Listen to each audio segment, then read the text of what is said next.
Nah, seperti pemain sepak bola yang terdapat di lapangan ini, semua hal di alam semesta ini pasti membutuhkan energi. Nah, yang kita diskusikan hari ini itu bukan cara manusia mendapatkan energi. Hal itu tuh mereka dapatnya itu energi dari otot mereka, dari makanan. Tapi energi yang kita omongin hari ini tuh energi listrik.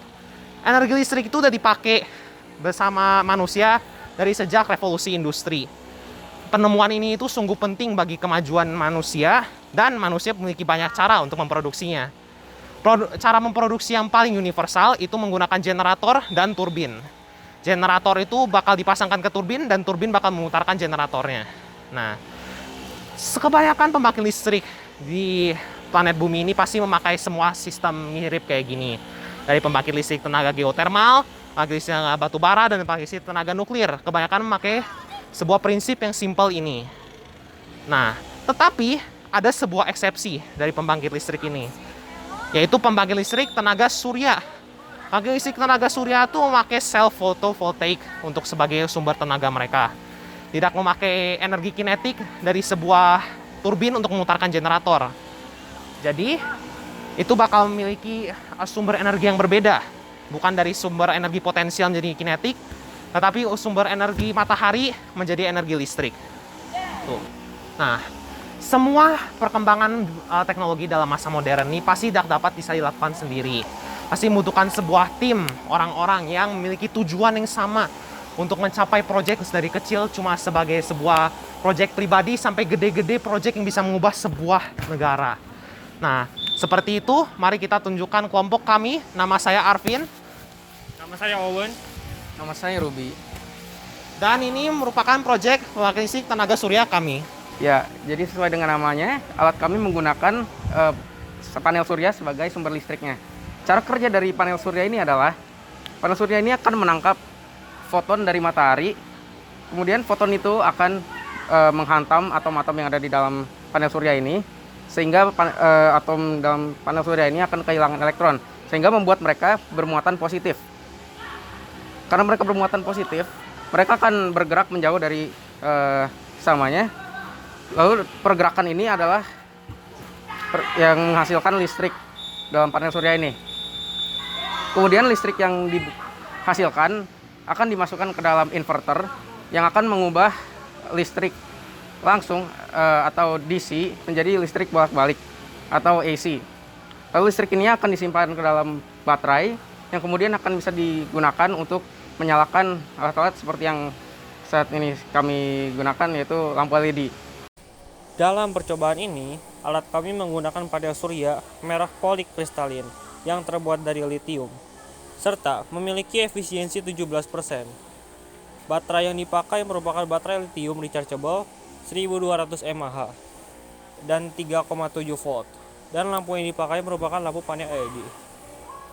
Kabelnya merupakan kabel tembaga dengan sambungan solder timah dengan sebuah microcontroller yang memiliki integrated controller, switch, dan 2 transistor. Semua ini dipasang di sebuah papan kayu. Eksperimen kami memiliki tujuan untuk mengetahui beberapa hal tentang pembangkit listrik yang telah kita buat, yaitu berapa lama untuk mengisi dan menghabisi daya, serta berapa volt yang dimiliki oleh baterai penuh dan kosong.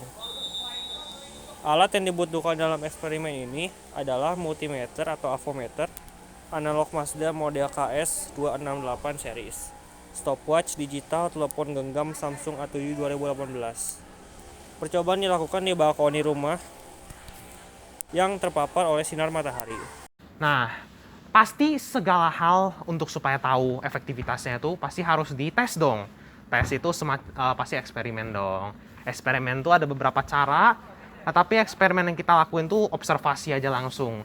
Langsung tes alatnya dan kita observasi aja apa yang terjadi. Nah, kita tuh cara melakukannya itu dengan cara menaruh panel surya tersebut, alat yang kita telah buat, di tempat yang ada sinar matahari, agar kita bisa mengetahui berapa lama waktunya untuk mengecas dari penuh, dan waktu kita matikan sumber tenaganya dari matahari saat malam hari, kita bisa tunggu sampai kapan habisnya, berapa lama.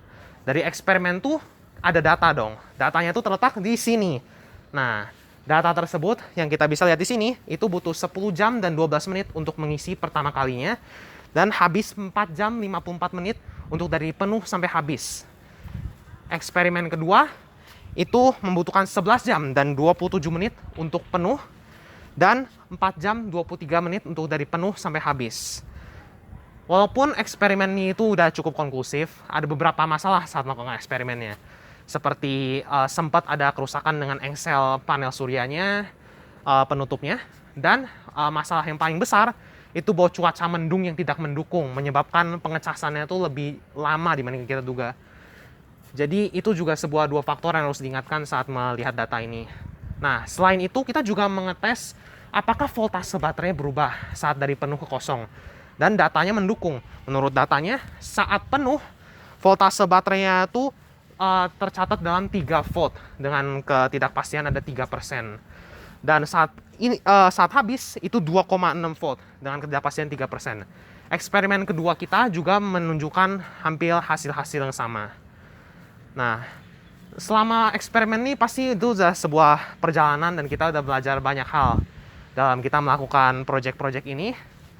Dan itu kayaknya sudah cukup untuk video hari ini. Nah, sekarang mari kita mengakhiri video ini. Saya Arvin. Saya Owen. Saya Ruby. Dan saya berterima kasih untuk mengikuti perjalanan kami melewati proyek ini.